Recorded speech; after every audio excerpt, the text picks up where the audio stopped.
Yes, alright.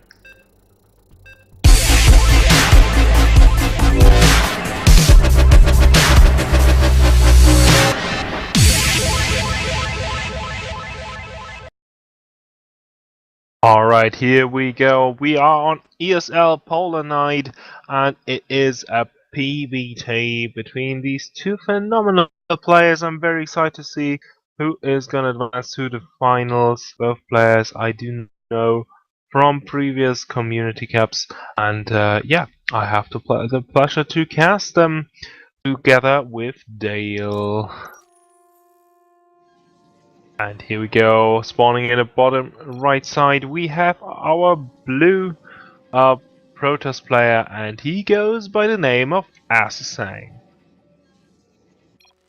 And spawning in the top right side, we have our purple Terran player, and he goes by the name of Crank.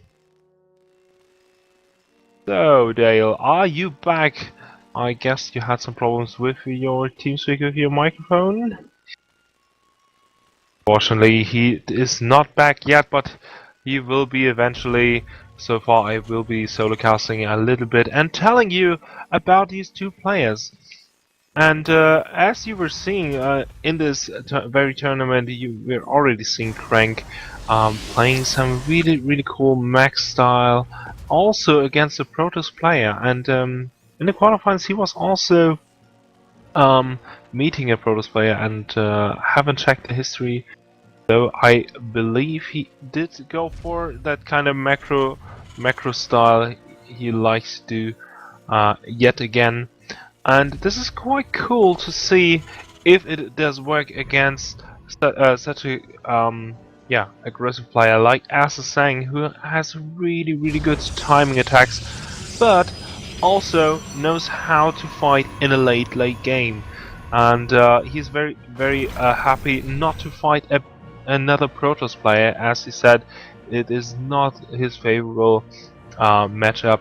So both players, I think, already played against each other in previous cups, which I'm not 100% certain of, but they know each other for sure. So let's see how their mind games go on between the two players. We do see Reaper opener here for Crank, who is trying to get a good map control here on this very map called Polar Night.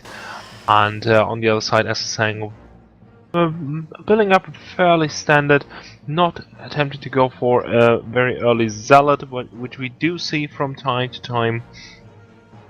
But as he was seeing, no SCV moving out here too soon.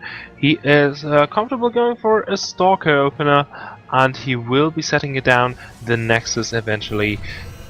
So Reaper is on the way. And we might even see a bunker being placed, as the SCV is also moving down here. So let's see. Oh, he actually wanted to put down the engineering bay, but it is just too late for the moment. Maybe the bunker being sneakily put down here at the national base, but we do see the mothership core, and it will be reflecting the attack from that Reaper. So no aggression here whatsoever. And Dale is back. Hey. Really sorry about that. I don't know what happened. TeamSpeak gave me a whole bunch of errors and then crashed, and I couldn't get back in. But I'm here now, just in time for the exciting bits. Awesome. So yeah, I think Dale, you haven't missed a lot, as Crank is actually only building up now his factory, and I'm excited to see if he's actually gonna go for some marine mine in the beginning, and yeah, we'll be setting up a more kind of a bio play this time, or if it is gonna be yet another mech play. Yeah, well, I'm really looking forward to this match, as Crank has been playing phenomenally this evening, although AsaZZang has also been playing pretty well. He may have been aware of what's going on, so hopefully he knows that Crank has been playing some seriously heavy mech styles tonight. He does have a robo on the way, and yeah, we'll see what he's up to. We've got a couple of Widow Mines coming out on the map, really effective versus early game Protoss, who don't build a robo, but unfortunately for Crank, AsaZZang has gone for the robotics facility, probably to get out a couple of early observers and see where he goes from there. Yeah, absolutely. He's gonna go for the observer, as we were saying, and really wants to catch what Crank is up going for. And Crank, it seems he's eager to go for a marine mine drop play, and which is really popular in Heart of the Swamp. So wouldn't be surprised to see this up from coming. And the Reaper does have to move a little bit back and gets a nice vision here on the ESL Naga Tower. Yeah, as you were saying, Widowmine play, the Widowmine Marine drop versus Protoss well, not right now, maybe it's dying off a little bit now, but I still think it's incredibly effective if that Protoss player doesn't get the Robo out or doesn't build an early Forge, which, two things that are pretty situational. Widowmine drops can be incredibly devastating. And there are defenses set up here for AsaZZang, so he won't be having too much trouble with this, at least in the natural base. There is still the mothership core and a lot of stalkers here, so he has a good vision also what's going on here from Crank's side. And here we go, the drop occurring here into the main base. The photo officer has directly been activated, the mines are being set, but the stalkers in a great position here, and they will be clearing off the mines at least, and the submarines are there as well, trying to do some damage, but with the cannon assisting here, this is more than well deflected. Yeah, that was a phenomenal defense. This is the build of a player who has been Widowmine dropped so many times on ladder that he has scars on his brain. if you've ever played Protoss on ladder and you didn't build the Robo or you didn't build the Forge, and the Widowmines land in the natural, and there's a Widowmine in your main, you'll never do that again. It's so painful. Yeah. It is really hard to actually get cost efficient, but Crank yet another drop play here into the main base. This might be a little bit better right now. Hallion's doing a good job here, getting some of these brokers here already, but Photon Archer yet again will be deflecting this drop play. Oh, it's so close. 9 hit points it gets out with. Killing 6 workers, so for the cost of 1 Hellion, so that's a really nice exchange there for Crank. Really making the most out of these drops. The first drop went really badly, but the second one paying for itself. So, and now the Banshee. So he's just keep up this constant pressure of letting AsaZZang switch to building an army rather than a defensive force. It's really nice play here. We do see Immortals coming out with the +1 weapon upgrades and Bloom coming down. Absolutely, but AsaZZang is on top of his game. He has the Observer in position as well as the Stalkers, and here they will be reflecting yet again the Banshee and the harassment here from Crank. Even though he has some really great moves, AsaZZang, yeah, he knows exactly what's going on, and also seeing now 2 additional factories being added, and therefore he knows that Crank is gonna go for the mag play yet again. What AsaZZang needs to do is not let this harass overcome his army production or his tech. He can't just keep building zealots and stalkers. He's doing it really well right now. He's just got a small force of stalkers. He's teching up. He's got his +1 on the way. He's building Immortals. He's got a Forge coming down. Well, another Forge coming down for double upgrades, and he's got the Twilight Council coming down. So he's not getting left behind, and he's also defending superbly. So he's in this game. And they're completely equal supply. Really well played by both players so far, keeping each other on edge. Absolutely, the Banshee is trying to do some damage here, but yet again being defended here very nicely. And he is setting his Nexus down, but Crank with a little bit ahead here now in supply. He's busy while harassing. He's building up a lot of economy and a lot of workers now getting into the 3rd base. And therefore getting a slight advantage here, economy-wise and supply-wise. But let's see how AsaZZang's upgrades will favor him. With his +2 attack upgrade and +2 armor upgrade, he will have the advantage soon. Yeah, with Zealot Legs coming down too, he's definitely got a plan in mind.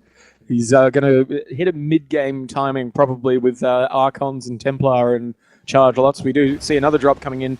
Whether he's going to spot it in time again, he drops the Hellions in the mineral line. There is a cannon there and a large amount of units, but he does get a few kills for his trouble. 5 more workers going down for the cost of a medevac and 4 Hellions. So probably not worth it. 3 Hellions, rather. Probably not entirely worth it, but those Hellions did pick up 5 earlier, so they've gotten all 11 kills in that one medevac. So really getting cost efficiency out of this harass. Yeah, absolutely, and he has the worker advantage right now, and therefore it is still quite good here for Crank, but he needs his army set up. And if AsaZZang, yeah, I mean, if he hits a good timing here with his upgrade advantage, he might be in a really good spot. But he needs his immortal production. He needs the mobility to take advantage of his immobility against this mech army. So really exciting to see how he's actually handling this. Yeah, well, we see a warp prism on the map now, so that's interesting. Maybe he's going to get some immortal drops going. Maybe just use it as a mobile pylon, but it's good to see him keeping on top of the upgrades, keeping 2-2 coming and not letting them slip. One of the big issues with a lot of Protoss players is getting 1-1 and then just stopping upgrades. We do see Storm coming down, and we do see vehicle weapons coming up, +2 vehicle weapons coming up, plus Mobius Reactor for our Terran player. Yes, so, absolutely. And go ahead. I have to mention one thing. Crank has a fantastic map vision. He has units all over the place, SCV, a Reaper, and I think he was even spotting that Warp Prism that is going now on the top left side.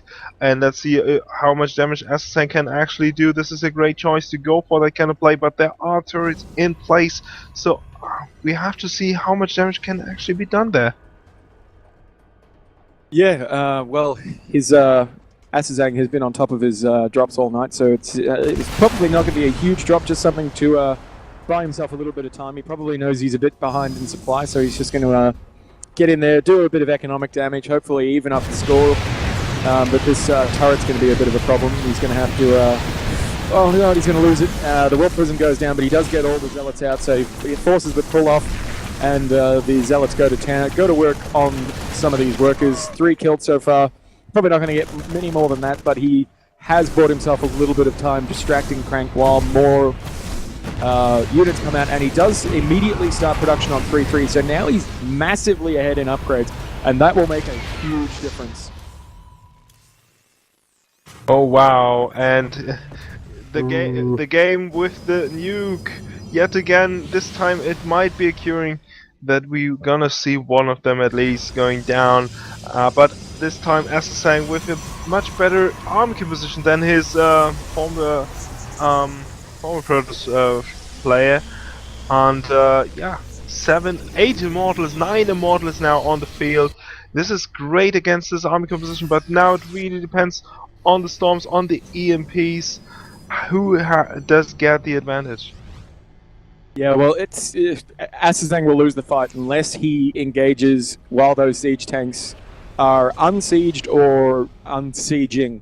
If he engages straight up, he'll probably lose. Although if he engages with 3-3 online without any upgrades coming for Crank, he's going to have a massive advantage. And here we go. Oh, here we go. Phenomenal EMPs here onto the army here of AsaZZang. He has to move back here for the moment. Immortals still are staying strong, but greatly done here by Crank, and there are no Storms here whatsoever, no Archons here to assist the army. Yeah, those EMPs were phenomenal, and he's going to move in here, breaking off a few of those units to come in from the side. Really nice play there, and the DPS from all these Immortals is going to be a huge boost. 3-3 is almost done. It's going to come online during this battle, but it's not even going to be necessary. Just the upgrade advantage he's already got, plus the damage that Immortals put out, plus the damage that they can take, is dominating. He is now losing supply. He is now below supply of his opponent, but bearing in mind that Protoss generally is, and Crank does have an extra base, so Yeah, even with point defense drones, he couldn't win that. The upgrade advantage was just too strong, and now he's got 3-3. He's going to try and make something happen here. Does he have enough gateways to build a force that can counterattack? That is a very good question. This was a very nice fight here by both players. In the end, the Immortals were really, really important to the army composition, but AsaZZang, he has the advantage to actually get a lot of Wargate units here. Eventually, he has a lot of reinforcement, a lot of production facilities to reinforce very, very quickly, and therefore can go for some counter-aggression. But we do already see 2 planetary fortresses there on the right side, and a lot of units already being set up here with the phenomenal production facilities from Crank. Yeah, this is the problem with Protoss. You can't remax quick enough, and now that Crank is almost near maxed again, he's going to be able to counterattack and decimate this already damaged army from AsaZZang. Oh wow, the planetaries are melting with the 3D upgrades. I'm not sure why AsaZZang didn't fight it, but there is a huge drop there from Crank into the natural here on the bottom left side, doing a massive amount of damage to the worker line. Another one in the third and the fourth here, tearing these workers apart. How many workers killed? 48 workers killed! Oh my god, that's disgusting. And at the same time, we do see the fight from AsaZZang against the army from Crank. It is not enough, and he says, well played. And it was really well played by Crank. He took the game convincingly again, playing just unbelievably well tonight. But 50 workers killed in the space of about 15 seconds. That was crazy. That was crazy indeed. Crank showing great performance, as you were saying, with the engagement and that really unexpected max style still working so well against Protoss even. Yeah, so we'll wait for the next game here. It shouldn't be too long. Immediate, I'd imagine. Yeah, we might be going for a very short break, and then we'll be back with Crank and AsaZZang with the second game.